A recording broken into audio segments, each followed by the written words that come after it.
పుస్తకాలు లేని ఇల్లు ఆత్మ లేని శరీరం వంటిదైతే, అద్దం లేని ఇల్లు దేవుడు లేని శ్మశానం వంటిదవుద్ది.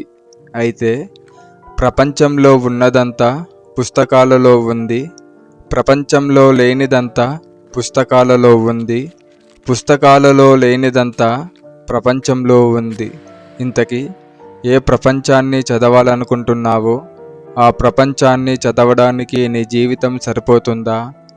నీ జీవితంలో నువ్వు సిద్ధంగా ఉన్నావా అని ఒకసారి ప్రశ్న వేసుకుంటే తెలిసింది ఒకటే.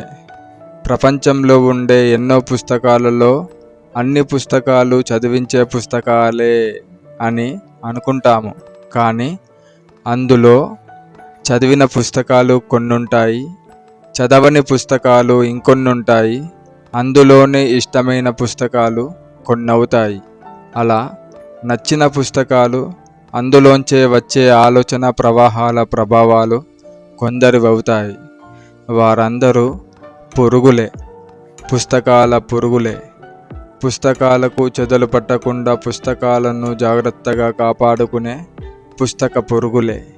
ఎందుకంటే భూమి మీద జీవిస్తున్న 48 లక్షల జీవరాశులన్నింటినీ కలిపి చూస్తే మనం కూడా పురుగుల్లా అవుపడతాం. అందుకని ఆ పురుగుల్లో ఒకడినైనందుకు, నాపై పుస్తకాభిషేకం కురిసినందుకు ఆ పుస్తకాలకు సాష్టాంగ నమస్కారం.